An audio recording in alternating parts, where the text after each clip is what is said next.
kampi-kampi, katiwalaan, karahasan. At marami na hindi ko na po yun isa-isa. Sa hanay po ng ating mga pinuno na hinirang ng Diyos sa nasyonal, nakita po natin at nasaksihan po natin lahat ang kawalan ng respeto sa bawat isa. Tutsabaan, korupsyon, na kung saan ang ating takilang lalawigan ng Bulacan ang isa pa sa biktima nito. Saksi tayong lahat sa mga nangyayari. Kaguluhan sa ating mga pinuno sa ating bansa. At sa hanay po ng ating mga minamahal na mga mamamayang Pilipino, nakikita natin, tinitin po nila ang nangyayari sa ating bansa. Kaya kung mapapansin niyo mga minamahal po mga kababayan, ultimo sa hanay ng mga mamamayang Pilipino ay nag-aaway-away na rin. Hindi po kasi may iwasan na may kanya-kanyang paniniwala, may kanya-kanyang mga ininutulo, may kanya-kanyang mga prinsipyo. Isang masakit na katotohanan, mismo ang asang bayan ng Pilipino ay nagkakawatak-watak at nag-aaway-away o wala ang respeto sa bawat isa.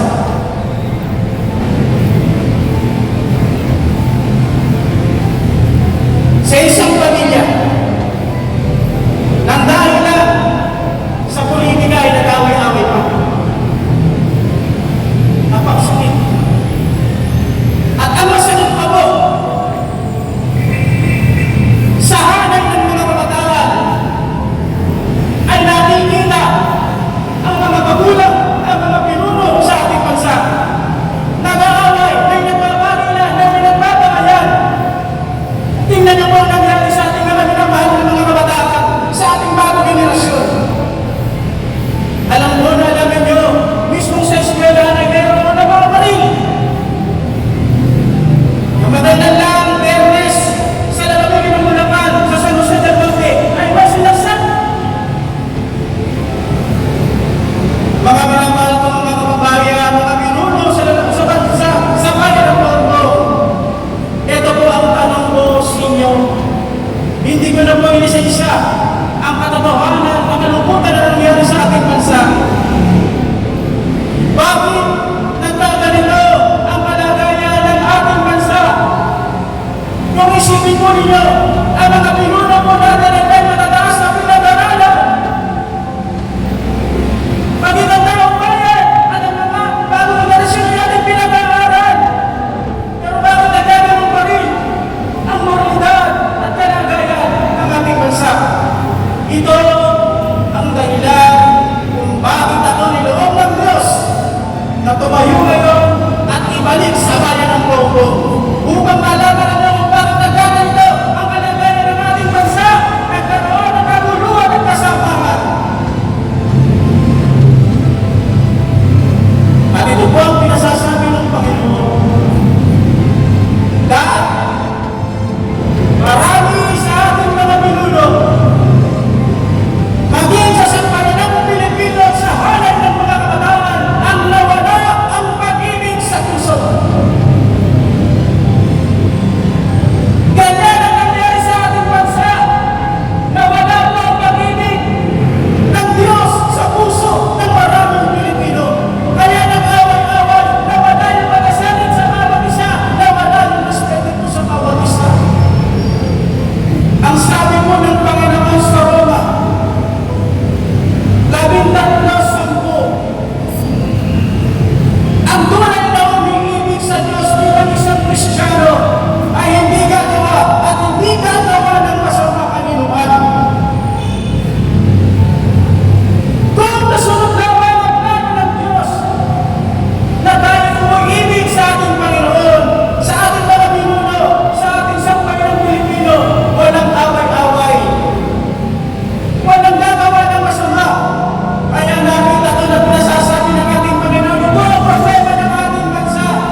pinuno.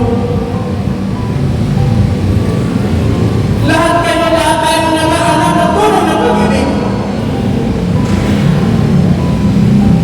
At ang mga magbibigay lamang mo ng tunay na pag-ibig na yan ay malagagawa ng ating Panginoon Kristo. Sabi na sa mga Marko 25, sa pag-ibig lang ng Diyos natin matatagpuan ang tunay na kapayapaan, tunay na kagalakan, tunay na kaligtasan na kailangan mo ng bayan ng buo ng ating bansa at ang lahat ng bansa.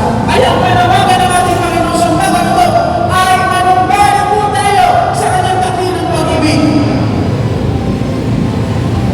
At ang huling talata na bibigay ko sa inyo, ang sabi ko sa awit at tungkol sa mundo, mga mahal ko mga kababayan, ito ang pinasasabi ng Panginoon na atin na ngayong sinisimulan daw sa Malacanang, sa Senate, sa Congress, sa Supreme Court, ang manumbalik sa dakilang pag-ibig ng Diyos. Ito ang kanyang pangako. Ang lahat na nagmamahal sa Diyos at nakitiwala sa kanyang pag-ibig ay yayakapin ng Diyos.